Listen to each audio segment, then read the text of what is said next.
Welcome student, आप सबका स्वागत है आपके अपने इस यूट्यूब चैनल पे। जैसा कि आप सब जानते हैं कि सीबीएसई ने अपना कोर्स स्ट्रक्चर डिसाइड कर दिया है क्लास 9th और 10th के लिए। अभी फिलहाल हम क्लास 10th के जो आप देख सकते हैं क्लास 10th का जो एनुअल एग्जामिनेशन है उसके हम लोग साइंस के बारे में बात करने वाले हैं। ये क्लास 10th का जो साइंस है, तो एक चीज़ तो आप सबको पहले से पता होना चाहिए कि सीबीएसई ने अपने करिकुलम को बदल दिया और अब वो दो अलग अलग टाइम पे आपका एग्जाम नहीं लेने वाले, बल्कि वो एक ही दफ़ा में आपका एग्जाम लेने वाले 80 मार्क्स का। तो आपको इस बात का ध्यान रखना है कि 80 मार्क्स का टोटल एग्जाम होगा।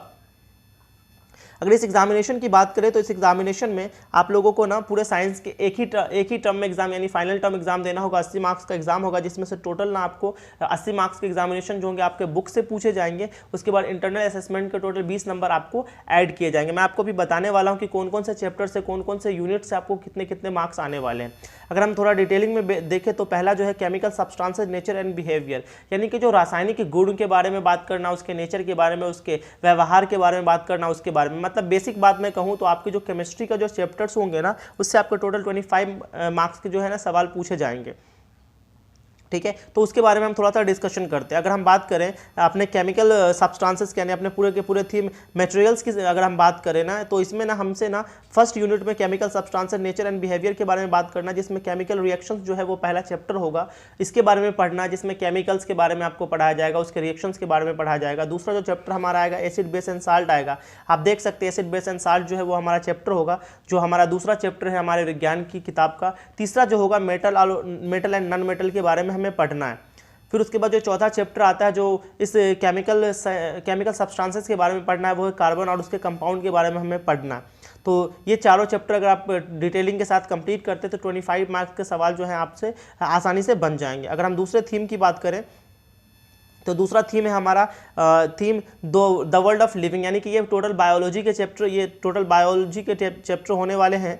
और इसकी बात अगर हम करें तो इस थीम में हम वर्ल्ड ऑफ लिविंग पढ़ेंगे, यानी लाइफ प्रोसेस के बारे में पढ़ेंगे, यानी कि हम जानेंगे कि किस तरीके से लाइफ प्रोसेस जो होता है वो इम्पोर्टेंस रोल प्ले करता है लाइफ को कंटिन्यू होने में, उसके बारे में पढ़ेंगे। दूसरा चैप्टर इसका जो यानी कि जीव विज्ञान का होगा, कंट्रोल और coordination in animals and plants, यहाँ पे आप देख सकते हैं, उसके बारे में हमें पढ़ना है। इसके टोटल मतलब केमिकल कोऑर्डिनेशन क्या होता है, एनिमल हार्मोन कैसे काम करते हैं, नर्वस सिस्टम क्या है, ये सारी इन सब चीज़ों के बारे में बात करना है। वॉलेंट्री एक्शंस क्या होते हैं, नॉन वॉलेंट्री एक्शंस क्या होते हैं, इसके बारे में बात करना है। आगे जो हमें पढ़ना होगा वो पढ़ना होगा हमारा ये जो आपका चैप्टर होगा वो है रिप्रोडक्शन, जिसमें हमें सेक्सुअल और एसेक्सुअल रिप्रोडक्शन के बारे में पढ़ना है, हमारे सेक्सुअल ऑर्गन्स के बारे में पढ़ना है, मेल और फीमेल की अलग अलग। उसके बाद हेरिडिटी और इवोल्यूशन हमारा एक अगला टॉपिक होगा, चैप्टर होगा, जिसके बारे में डिस्कशन करना होगा। फिर अगर हम आगे की तरफ बढ़े तो हमें अगला जो हमारा थीम है वो नेचुरल फेनोमेनाज है, जिसमें पहला चैप्टर जो मतलब यूनिट जो है थर्ड आएगा, नेचुरल फेनोमेनाज होंगे। इस नेचुरल फेनोमेनाज में हमें ना डिस्कशन करना है रिफ्लेक्शन ऑफ लाइट के बारे में, यानी कि ये जो नेचुरल फेनोमेनाज जो होगा ना उसके बारे में अगर हम डिस्कशन करें तो आप कह सकते हो कि इसमें ना बेसिकली आपको ना फिजिक्स की चीज़ें पढ़नी होगी।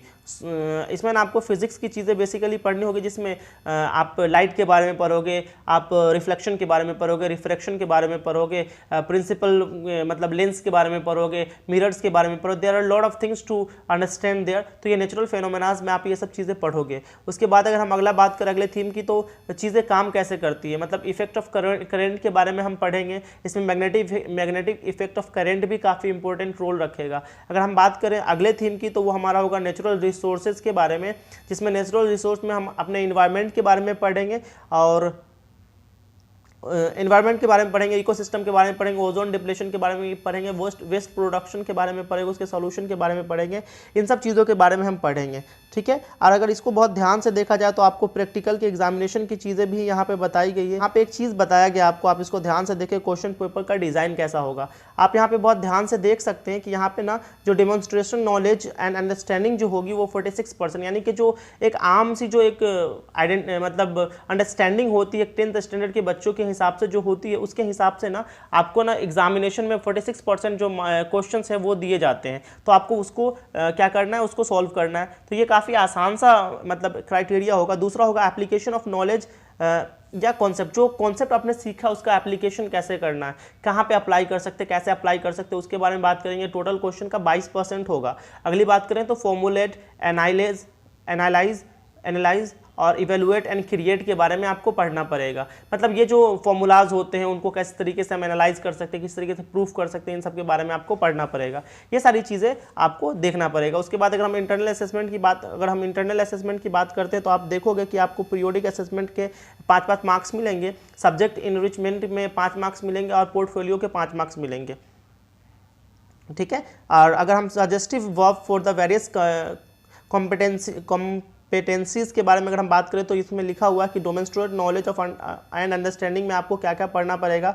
तो आप देख सकते हैं कि state, name, list, identity, define, suggest, describe, outline, summarise etcetera, ये सारी चीज़ें होंगी। एप्लीकेशन ऑफ नॉलेज या कॉन्सेप्ट के बारे में पढ़ना होगा तो कैलकुलेशन हो सकता है, इलस्ट्रेट हो सकता है, शो हो सकता है, अडेप्ट हो सकता है, एक्सप्लेन हो सकता है या डिस्टिंग्विश हो सकता है। फॉर्मुलेट की बात करेंगे तो इंटरप्रेट करना होगा, एनालाइज करना होगा, कंपेयर करना होगा, कंट्रास्ट करना होगा, एग्जामिन होगा, इवेल्युएट होगा, डिस्कस होगा, कंस्ट्रक्ट होगा, एटसेट्रा चीज़ें आ सकती हैं। आपने एक चीज़ नोट की होगी कि आपका जब हम केमिस्ट्री के बारे में बता रहे थे तो आपने एक चीज़ नोटिस किया होगा वहाँ पे कि हमारे इस chemical substances nature and behaviour में ना कहीं पे भी ना पीरियोडिक टेबल के बारे में नहीं पढ़ना है। मे भी ऐसा हो सकता है कि इस साल आपका ना पीरियोडिक टेबल इसमें ना है, क्योंकि ये जो सीबीएसई की मतलब वेबसाइट पे तो ऐसा कुछ लिखा नहीं है कि आपका पीरियोडिक टेबल आ रहा है या नहीं आ रहा, बट इसमें ना आपके पीरियोडिक टेबल जो है उसके बारे में कोई डिस्कशन की नहीं गई है। वैसे जैसा भी कोई अपडेट आता है मैं आपको बताता रहूँगा। धन्यवाद, आप सब इस चैनल के साथ जुड़े रहें। ऐसी लगातार वीडियोज़ आपको मिलती रहेगी जो आपको सीबीएसई के एग्जामिनेशन को, बिहार बोर्ड के एग्जामिनेशन को या यूपी बोर्ड के एग्जामिनेशन को बेटर वे में पास करने के लिए, पढ़ने के लिए चीज़ें प्रोवाइड करती रहेगी। और रेगुलर कुछ टाइम के बाद से आपको इसके लिए जो क्लासेज होंगी, जो मैथमेटिक्स और साइंस की क्लासेज होंगी, उसकी भी वीडियोज़ आपको रेगुलर मिलती रहेंगी। धन्यवाद।